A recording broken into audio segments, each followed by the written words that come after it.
Hello my friend, it's me again, Author, and welcome back to my channel. Kung bago ka lang sa channel ko, gumagawa ko ng mga pattern making tutorials, DIY at fashion ideas, videos every week. So don't forget to hit that subscribe button and notification bell para updated ka sa mga bago kong videos. For this video, gagawa ko ng DIY kasi may nakita akong lumang t-shirt na matagal ko nang hindi ginagamit. So ito siya, medyo maiksi yung front niya compare sa back. So titingnan natin kung anong magagawa natin. Hindi ko pa alam kung anong gagawin ko dito.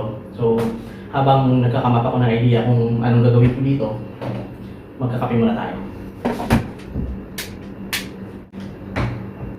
Black coffee, chips, sandwich, chicken mayonnaise.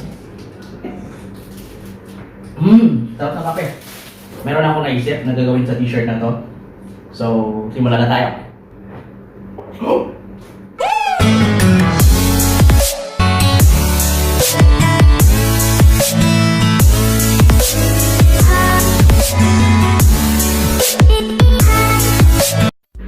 Okay, let's start. Ito po yung aking lumang white t-shirt na plain. Tapos, meron po siyang konting butas. So, ang gagawin ko dyan, lalagyan po natin ng pocket para matakpan po yung butas.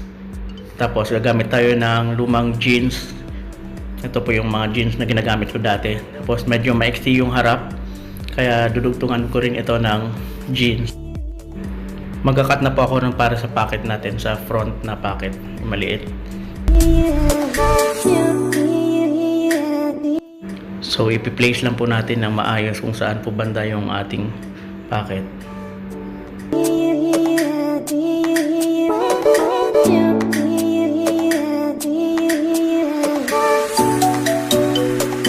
Po, magkakat ako ng para sa sleeve. So, ang gagawin ko dito ay 2-layer yung dark shade at saka yung light. Pagsamahin ko para magiging design.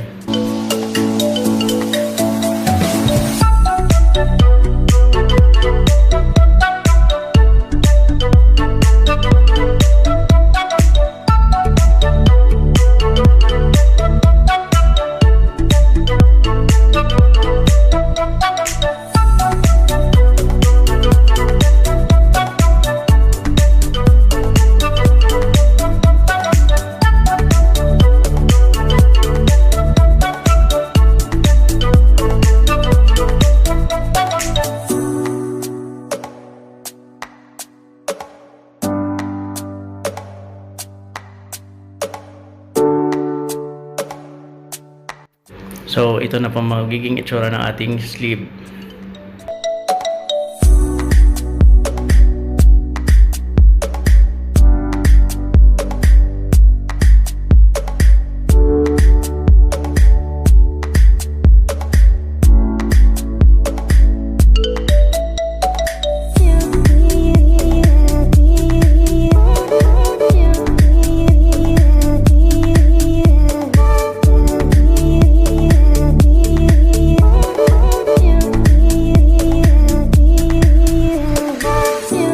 So, ganito na po yung itsura niya.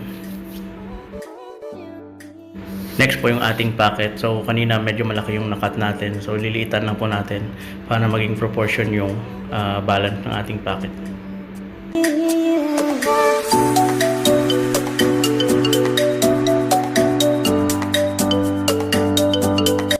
Then, magkakat tayo yung para sa pinaka-baba ng ating t-shirt. Lalagyan natin ng parang band na sa harap lang.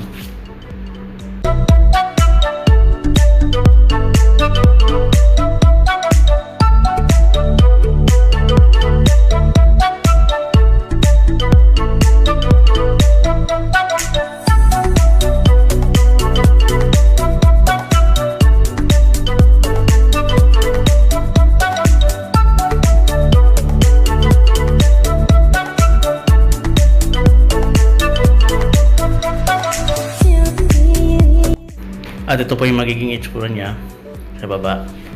So, lalagyan natin mamaya ng details gamit yung acrylic natin.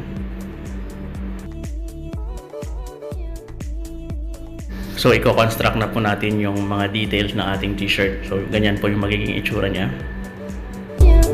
So, simulan na po natin tahiin yung mga parts para ikakabit na po natin sa ating t-shirt.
natin tahiin at ito po yung itsura ng ating magiging t-shirt. Tapos lalagyan ko na lang siya ng details. Ito na lowbat kasi ako kaya hindi ako nakapag-film pag kung paano ko nilagay yung details sa ating denim. So ayan po yung pinaka-details niya. Naglagay ako ng gamit ko po yung acrylic. Color white tapos black.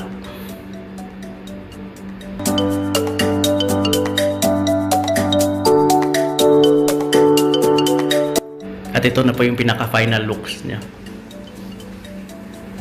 Yan po. Ito yung ating before and after.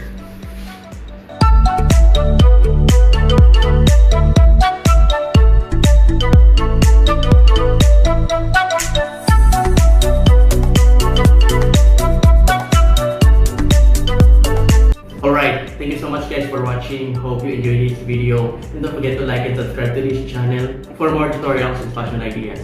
And let me know down in the comments what video you want to see next. See you next time. Bye!